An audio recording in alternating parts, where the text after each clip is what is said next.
can someone go please check on Theo Pourchaire and see how that kid is doing? Because man, him and Arrow McLaren have been back and forth in a very short amount of time. So if you're not familiar, let me give you a quick little overview. I'm not going to go into heavy details, but Theo Pourchaire stepped in for Arrow McLaren reached out to Theo Pourchaire to replace David Malukas in the number 6 car because David Malukas was out with a hand injury. Now, the hand injury, they didn't have a real timeline on how long it would take, so they thought maybe it'd be one race and then David Malukas would be back in the car and everything's back to normal. But it turns out it was 5 races that David Malukas had to miss out on. And they called, and because they had Theo there, he drove all those cars. Now, you know, in Long Beach, he was the biggest mover. If you look at all the interviews with Pato or the Arrow McLaren team, they all talk high praise about the kid, and they enjoy his attitude and his skills. And he's a good add-on to the team and to the organization. And they really praise him, and, you know, people really like them. And so he did 5 races at Long Beach, the Alabama Grand Prix, the Indianapolis Motor Speedway road course, not the oval because he did not do his rookie oval training, the Detroit Street Course, and Road America. And it was announced that Theo Pourchaire signed a multi-year agreement with Arrow McLaren to be the number 6 driver. And right before the next race at Laguna Seca, it was announced from Arrow McLaren that Nolan Siegel will now be piloting the number 6 Arrow McLaren for the rest of the season and beyond. It was like a multi-year contract. And everyone just scratching their head because it's like, well, just a few weeks ago, you said that Theo Pourchaire was the driver for the number 6 on a multi-year agreement, and now he's not that, and now you have this other kid actually that's doing that. And if you look back at the history of just Arrow McLaren and contract and drivers, it's, you know, it's not been the best. Some have been worse than others, but it just, there's no stability for that number 6 car, right? Because you have, I mean, just in general, like, you know, Alex Palou, that's a $30 million lawsuit between them and Chip Ganassi. You have Alexander Rossi leaving next year. Not that that's associated, but you do have another driver leaving. You had David Malukas that was out for his hand injury, and he was replaced by Theo Pourchaire. And David Malukas is doing good at Meyershank Racing. But then Theo Pourchaire is supposed to be the driver for the rest of the year, and then he gets replaced by Nolan Siegel. So, you know, don't think too much about these contracts with Arrow McLaren.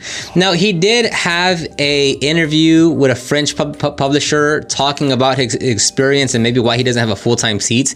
You know, anything anyone talks about Arrow McLaren and Theo Pourchaire or any of the other drivers, it's all speculative because you do not know what the actual contract details were or what was or what was not fulfilled, right? So, you know, after that French publication came out, Theo Pourchaire kind of walked back his statement, or at least, you know, clarified that he wasn't trying to sound as you know, he wasn't trying to sound mad or had some kind of feeling against Arrow McLaren, and that the publisher had kind of construed his words to make it, you know, to kind of have a different perspective to it. So with that, so for all that we know, Arrow McLaren IndyCar, Theo Pourchaire and Arrow McLaren are fine, and they paid out his contract, or paid a large lump sum, or or agreed that, hey, we'll try to get you in the seat and we'll pay you X amount until that happens, or we don't know the details, right? So I'm not gonna be here and say that Theo should not go and drive for Arrow McLaren because they did you dirty and they let you go. Well, what if they let him go, but they paid him his full 2-year contract in one payment, or over 4 payments over the next year and a half? It's like, well, it sucks I don't drive, but I still got paid, so everything is just speculative in terms of what you hear others say about Arrow McLaren and the drivers and the contracts, because we simply are not privy to that kind of information. Now, the good thing is that Theo did have conversations with other owners.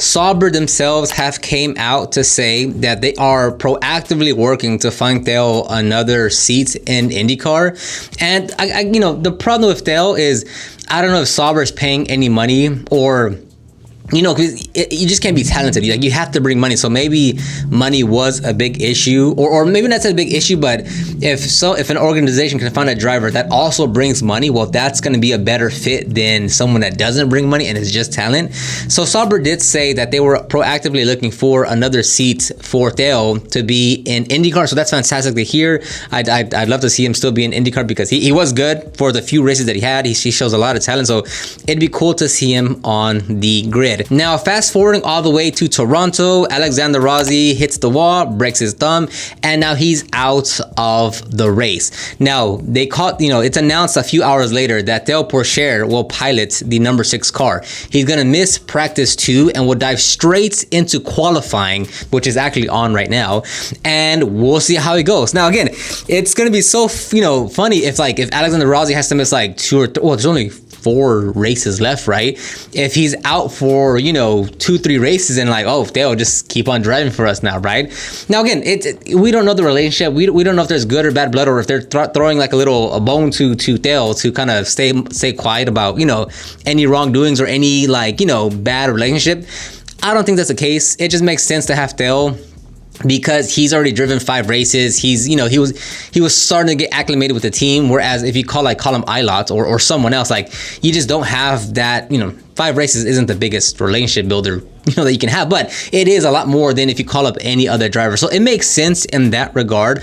I'm really hoping he does very well, just to, show his talents for other teams and really, just kind of give him a better opportunity to showcase what he has. And I mean, if he even gets into group 2 of qualifying, I think that'll be in itself really cool, because one, he's now has to deal with the hybrid system, and again, he's going straight from last time he raced was at Road America in June, right? And now he's back into qualifying with the hybrid system on a street course that's a little more difficult than a road course, because there's no runoff and the tolerances are much smaller in terms of the mistakes you can make there.